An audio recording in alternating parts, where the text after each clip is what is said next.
நல்லவை கேட்போம். நமது சேனலில் பகவான் எப்படிப்பட்டவன் என்பதை கேட்போம். பகவானுக்கு ஸ்ரீமன் நாராயணன், பரபிரம்மம், பரமாத்மா என்று பலவிதமான பெயர்கள் உண்டு. அப்படிப்பட்ட பகவான் காலம், தேசம், வஸ்து இந்த மூன்றினாலும் அளவிடப்பட முடியாதவன். அவன் பரமாத்மா, அவன் நித்தியமானவன். இந்த காலத்தில் இருக்கிறான், இந்த காலத்தில் இல்லை, இந்த காலத்தால் அவனை அளவுபடுத்த முடியும் என்பது கிடையாது. அப்படி அபரிச்சேத்யன். அவன் எல்லா இடத்திலும் வியாபித்து இருக்கக்கூடியவன். இந்த இடத்தில் இருக்கிறான், இந்த இடத்தில் இல்லை என்று சொல்ல முடியாது. எல்லா வஸ்துவாகவும் இருக்கக்கூடியவன், சர்வ வஸ்துவாக எல்லா பொருளாகவும் இருக்கக்கூடியவன். இங்கு இல்லை என்றும் சொல்ல முடியாது, எல்லா வஸ்துக்களையும் இருக்கக்கூடியவன். அப்படிப்பட்டவனான அந்த பரமாத்மாவை நாம் அடைய வேண்டும் என்றால் அவனுடைய திருவடிகளை நாம் பிடித்து கொள்ள வேண்டும். அந்த பரமாத்மா எப்படிப்பட்டவன்? மாதா பிதா பிராதா நிவாசா சரணம் சுகிருத்து கதிகி நாராயணஹா. தாயை போன்று வாத்சல்யமும் சௌலபியமும், தந்தையை போன்று காம்பீரியமும் ஔதாரியமும், சகோதரனை போன்று சௌசீல்யமும், நண்பனை போன்று நட்பையும் பாதுகாப்பையும் உடைய நாராயணன் நமக்கு உபாயமாக இருக்கிறான். அவன் எல்லோருடைய ஹிருதயத்திலேயும் அந்தர்யாமியாக இருந்து அவர்களுடைய புண்ணிய பாபங்களுக்கு தொடர்பு இல்லாதவனாகவும் உயர்ந்தும் நிகரற்றும் தேவனாகவும் பிரகாசிக்கக்கூடியவன். அவனுக்கு சமமானவனும் உயர்ந்தவனும் இல்லாதவன். பல்வகையான உயரிய ஆற்றல் சக்தி உடையவன், சர்வசக்தன். இப்படி அவனுடைய எல்லா விதமான திருக்கல்யாண குணங்களை உபனிஷத்துக்கள் வர்ணிக்கின்றன. அப்படிப்பட்டவனே ஒரு உபாயமாகவும், அதாவது வழியாகவும், அவனே பலன், அதுக்கான பயனை கொடுக்கக்கூடியவனாகவும் பயனாகவும் இருக்கிறான். இப்படி உபாயம் அவனை அடைவதற்கான வழி, பலம் அவனை அனுபவிப்பது. இந்த ரெண்டும் சேர்ந்ததானது அவனுடைய திருவடி.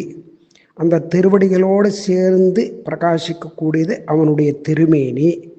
அந்த திருமேனியை உடையவன் ஸ்ரீயப்பதியான ஸ்ரீமன் நாராயணன். அதனால் அவனை தான் நாம் அடைய வேண்டும், அவனையே நாம் உபாசிக்க வேண்டும், மற்றவற்றில் நாம் ஆசை கொள்ளக்கூடாது என்று உபனிஷத்துக்கள் வர்ணிக்கின்றன. மேலும் ஒரு தம்பதிகள் ஒருவருக்கொருவர் நல்ல அன்புடன் பிரீத்தியுடன் இருக்கக்கூடியவர்கள், மனைவி கணவன் இருவரும் தாம்பத்தியத்தில் எப்படி இறுக்கமாக இருக்கிறார்களோ, அந்த சுகபோகத்தில் தன்னையே மறந்து தன்னுடைய மனதில் இருக்கக்கூடியதான மனக்லேசங்கள், கஷ்டங்கள், இவற்றையெல்லாம் துன்பங்களை எல்லாம் மறந்து வெளியில் இருக்கக்கூடியதான எந்த பொருளையும் வஸ்துக்களையும் நினைக்காமல் உணராமல் அந்த சமயத்தில் எப்படி அவர்கள் இன்புற்று இருக்கிறார்களோ, ஒருவரை ஒருவர் நேசித்து கொண்டிருக்கிறார்களோ, அப்படி எல்லா ஜீவர்களையும் நேசிக்கக்கூடியவன் இந்த பரமாத்மா பகவான். அதாவது இந்த ஜீவராசிகள், ஜீவாத்மாக்கள் தூங்கும் பொழுது சுஷுப்தி காலம் என்று சொல்லக்கூடியதான அந்த நேரத்தில், அதாவது தன்னை மறந்து தூங்கக்கூடிய நிலைக்கு சுஷுப்தி காலம்னு பேர். அப்போ எல்லாருமே, எல்லா மனிதர்களும் அப்போ தூங்கும் பொழுது, எல்லா ஜீவாத்மாக்களுமே தூங்கும் பொழுது, விசேஷமாக மனிதர்கள் தூங்கும் பொழுது அவர்களுடைய ஹிருதயத்தில் இருக்கக்கூடியதான புரீதத் என்று சொல்லக்கூடியதான ஒரு நாடியில் அந்த ஜீவனை அன்போடு இறுக தழுவிக்கொண்டு அந்த பரமாத்மா அந்த பிரம்மாண்ட அனுபவத்தை கொடுக்கிறான்.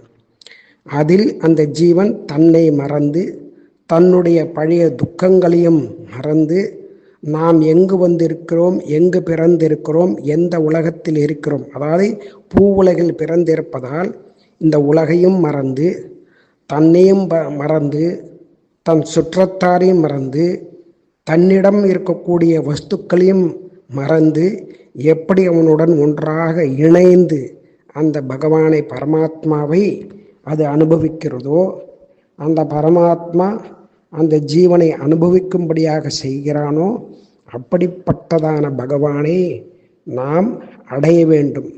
அதற்கான வழியை தேடிக்கொள்ள வேண்டும். அப்படி இந்த பரமாத்மாவை, ஸ்ரீமன் நாராயணனை பரபிரம்மமாக உபாசித்து வர வேண்டும். அதைத்தான் ஆதிசங்கர பகவத்பாதாலும் பஜகோவிந்தம் பஜகோவிந்தம் அப்படின்னு கோவிந்தனை நீ பஜிக்க வேண்டும், தியானம் பண்ண வேண்டும், பூஜிக்க வேண்டும், அர்ச்சிக்க வேண்டும் என்று பலவாறாக கூறியிருக்கிறார். அதற்கு காரணம் மோட்சமிச்சே ஜனார்தனஹா, மோட்சம் வேண்டும் என்றால் மோட்சத்தை கொடுக்கக்கூடியவன் அந்த எம்பெருமான் சிவன் நாராயணன் தான்.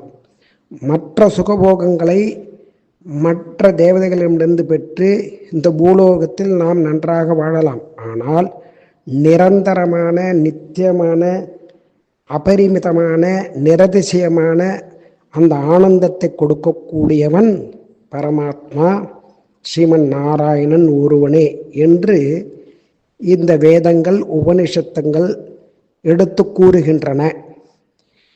இப்படி அந்த நாராயணனை வழிபட்டு உபாசித்து தியானம் பண்ணக்கூடியதான ஒரு ஜீவாத்மாவை அவன் வைகுண்டத்திற்கு அழைத்து செல்கிறான் அப்படிங்கிறத அந்த உபனிஷத்து ஒரு இடத்துல வர்ணிக்கிறது.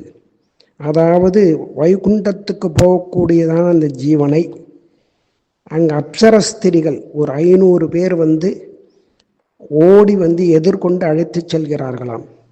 அதாவது 100 பேர், 500 பேரில் 100 பேர், 100 அப்சரஸ்திரீகள் நறுமணமுள்ள நல்ல மலர் மாலைகளையும், 100 பேர் வாசனையுள்ள கண்ணுக்கு மையையும், 100 பேர் வாசனை பொடிகளையும், 100 பேர் பட்டு பீதாம்பரங்களையும், 100 பேர் சங்கு சக்கர திருவாபரணங்களையும் கையில் ஏந்தி அந்த பரவாசுதேவன் எப்படி இருக்கானோ அப்படி இந்த ஜீவாத்மாவுக்கு அலங்காரம் செய்கிறார்கள். அலங்காரம் செய்து அவர்களோடு சேர்ந்து, அதாவது அந்த ஆடை அணிகலன்கள் ஆபரணங்கள் இதையெல்லாம் அதில் நாட்டம் கொள்ளாமல் அந்த நாராயணனே அனுபவிக்க வேண்டும் என்று அந்த ஜீவாத்மா மிகவும் அவசரமாக, துறையாக, அதற்காகவே ஏங்கி கிடந்தவன் போல விரைந்து செல்கிறான் என்று அந்த உபனிஷத்துக்கெல்லாம் கூறுகிறது. அப்படிப்பட்டதான நாராயணன் எல்லா உலகங்களையும் ஆள்பவன். இந்த உலகத்திற்கெல்லாம் அவன்தான் தலைவன்.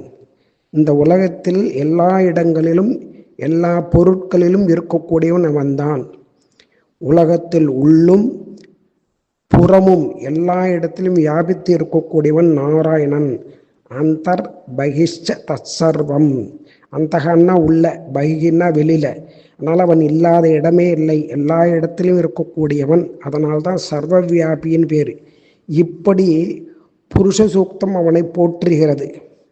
அப்படிப்பட்டதான அந்த நாராயணனை அடைவதற்கான ஒரே வழி அவனை நினைத்து இருப்பது. அவன் எல்லா விதமான நன்மைகளையும் கொடுக்கிறான். அதாவது நான் மோட்சத்துக்கு போகணும் அப்படின்னா தான் அவனை நாம் நினைக்கணுமா அப்படின்னா இல்லை. மோட்சத்துக்கு வேண்டாம், இந்த உலகத்திலேயே நம்ம ஐஸ்வர்யங்களை எல்லாம் பெற்று நன்றாக வாழ வேண்டும் என்றாலும் அவனை நினைத்து தினந்தோறும் நாம் அவனை நினைத்து வழிபட்டு தியானம் செய்தால் இந்த உலகத்தில் நம் வாழ்க்கைக்கு வேண்டியதான எல்லா நன்மைகளையும் கொடுத்து அந்த மேல் உலகத்தில் வைகுண்டத்தில் நாம் அனுபவிக்க வேண்டியதான எல்லா ஆனந்தத்தையும் கொடுக்கக்கூடியவன் அவனே. ஆகையினால் அப்படிப்பட்ட பகவானை நாம் அடைவதற்கான வழியை நாம் கடைபிடிக்க வேண்டும். மற்றவை நாளை கேட்போம்.